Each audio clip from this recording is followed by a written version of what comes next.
టాటరా classic రెటినాలకు world class treatment ఇప్పుడు మన భీరంగూడలో American laser eye hospitals.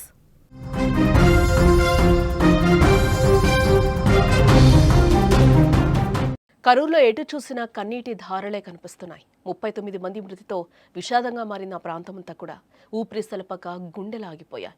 తమ వారిని కాపాడుకునేందుకు తాపత్రయంలో కొందరు, ప్రాణభిక్ష కోరుతూ అర్థించిన మరికొందరు. తన బిడ్డను కాపాడాలంటూ ఓ తండ్రి ఆవేదన, చనిపోయిన కొడుకు వద్ద బోరున విలపించిన తల్లి. కరూరు దృశ్యాలు ప్రపంచాన్ని కన్నీరు పెట్టిస్తున్నాయి. ఊపిరి సలపని పరిస్థితుల్లో ప్రాణాల కోసం పాకులాడిన యువత, చేతులు జోడించి ప్రాణభిక్ష కోరుతూ అర్థించిన వృద్ధురాలు, తన బిడ్డ కనిపించడం లేదంటూ ఓ తల్లి పడ్డ ఆవేదన, ఆ పక్కనే పడి ఉన్న ఓ చిన్నారి మృతదేహం, చనిపోయిన కొడుకు మృతదేహానికి తల్లి చివరి మూతు, మరో నెలలో పెళ్లి, ఇంతలోనే నలిగిపోయిన జంట. ఇవన్నీ ఇప్పుడు కరూరు విషాదాన్ని ప్రపంచానికి కళ్లకు కట్టినట్లుగా చూపిస్తున్నాయి. యావత్తు దేశం చూపు ఇప్పుడు తమిళనాడులో ఏం జరుగుతోందో చూస్తోంది. ప్రతి ఒక్కరి గుండె కరూరులో మిగిల్చిన కన్నీటి దృశ్యాలకి కరిగిపోతోంది. ఒక్కరు కాదు, ఇద్దరు కాదు, 39 మంది తొక్కిసలాటలో నలిగిపోయారు. అనుకున్న దానికంటే జనం ఎక్కువగా రావడంతో ఊపిరి తీసుకోవడానికి కూడా కష్టపడాల్సిన పరిస్థితుల్లో నెలకొన్న ఈ ఘటనలో 39 మంది కన్నుమూశారు.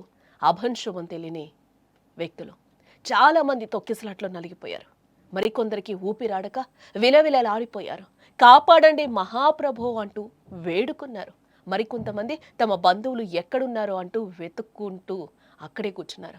మరికొందరు తమ పిల్లల కోసం పరితపించారు. ఓ వ్యక్తి స్పృహ కోల్పోయినా తన చిన్నారిని తీసుకుని ఆసుపత్రికి పరుగెత్తాడు. కాపాడాలంటూ అతను రోధిస్తున్న తీరు అక్కడున్న అధికారులకు సైతం కంట నీరు తెప్పించిందని కూడా చెప్పుకోవచ్చు.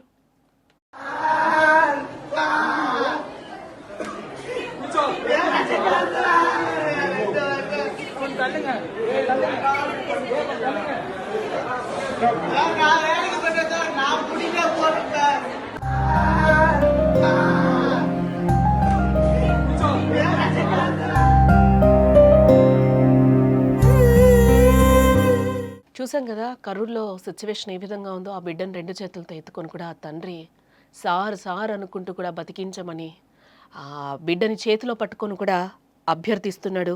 తను ఒక రకమైన ఆర్తనాదమే అక్కడ వినిపిస్తుంది. వెనకాలన్న అక్కడున్న ఆయమ్మలు కూడా ఏడుస్తున్న పరిస్థితి కనిపిస్తుంది. అక్కడున్న వాళ్ళందరినీ కూడా ఒక్కసారిగా కన్నీటి పర్యంతమవుతున్నారు. అక్కడ చూసిన ఆ దృశ్యం కూడా చాలా హృదయ విదారకరంగా ఉంది. నాకు చెప్పడానికి కూడా మంచిగా అనిపిస్తలేదు. బట్ ఆ సీన్ చూస్తే మాత్రం చాలా బాధ అనిపిస్తుంది. చిన్న బిడ్డ, మాటలు రాని బిడ్డ ఈరోజు ప్రాణాపాయ స్థితిలో ఉండి కాపాడాలని అంటూ కూడా వేడుకుంటున్నాడు. నిన్న విజయ్ సభలో ఎలాంటి దృశ్యాలు ఈరోజు ప్రపంచానికి చూపిస్తున్నాయో కనిపిస్తున్నాయో కూడా దీని నుంచి చాలా వరకు అందరూ చాలా పాఠాలు నేర్చుకోవాలి. ఇలాంటివి ఎన్ని జరిగినా కూడా మనం ఎలాంటి పాఠాలు నేర్చుకోవట్లేదు. ఈరోజు ఎలాంటి హృదయ విదారకరమైన ఘటనలు చోటు చేసుకున్నాయో తమిళనాడులో మనం చూస్తున్నాం. ఆ దృశ్యాలన్నీ కూడా ఎవ్వరూ మర్చిపోలేని సిచ్యువేషన్స్గా ఉన్నాయి. గంట గడిచే కొద్దీ కూడా అక్కడ ఎలాంటి పరిస్థితి నెలకొందో కూడా బయటకు వస్తున్న దృశ్యాలైతే మనకి కనిపిస్తున్నాయి. ఒక్కొక్క న్యూస్ బయటకు వస్తుంటే కూడా అందరికీ గుండె తరుక్కుపోతున్న సిచ్యువేషన్స్ అయితే కనిపిస్తున్నాయని చెప్పుకోవచ్చు. హాస్పిటల్స్ నిండా పేషెంట్స్, కొంతమంది వాళ్ళ ఇంట్లో వాళ్ళు కనిపించక ఓ పక్క పిల్లల్ని కాపాడమంటూ ఇంకా ఐసీయూలో కూడా చాలామంది చికిత్స పొందుతున్నట్లుగా కూడా తెలుస్తోంది. ఇంకా మృతుల సంఖ్య కూడా పెరిగే అవకాశం ఉంది అని చెప్తున్నారు. ఆ సభాస్థలిలో నిన్న ఆ ఘోరాన్ని కూడా ఒకసారి మనం ఆ విజువల్లో చూడొచ్చు. ఎంతటి దారుణంగా ఉందో కూడా ఆ పరిస్థితి చూడొచ్చు. ఇసకేస్తే రాలనంత జనం అక్కడ మనకి కనిపిస్తున్నారు.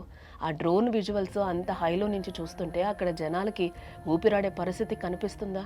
అందులో తమిళనాడులో టెంపరేచర్ కూడా ఏ విధంగా ఉంటుందో మనందరికీ తెలిసిందే.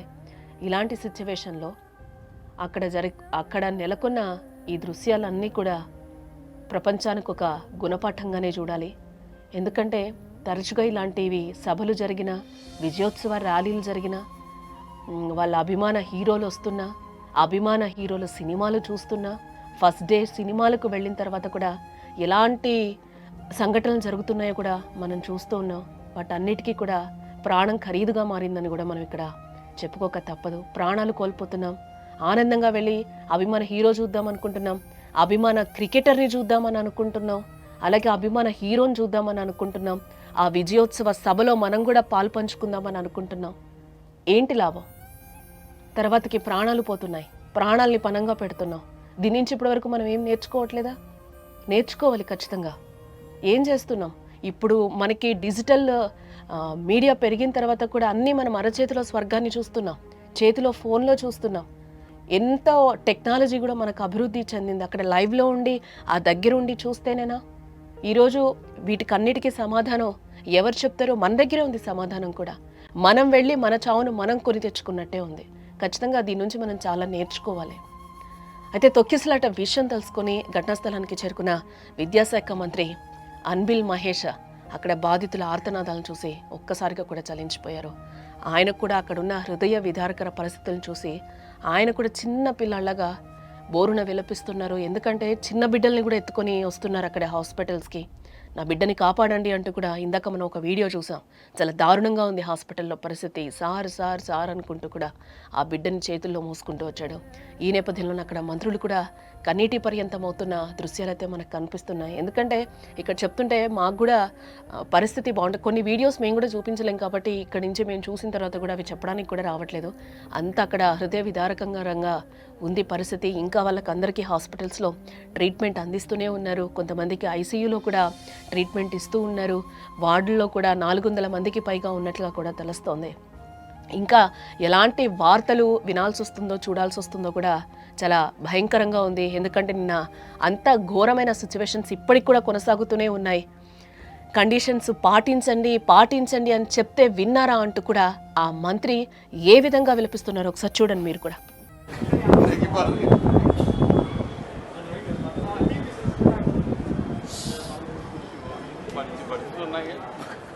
कंडीशन से बाला पनगड़ा कंडीशन से बाला पनगड़ा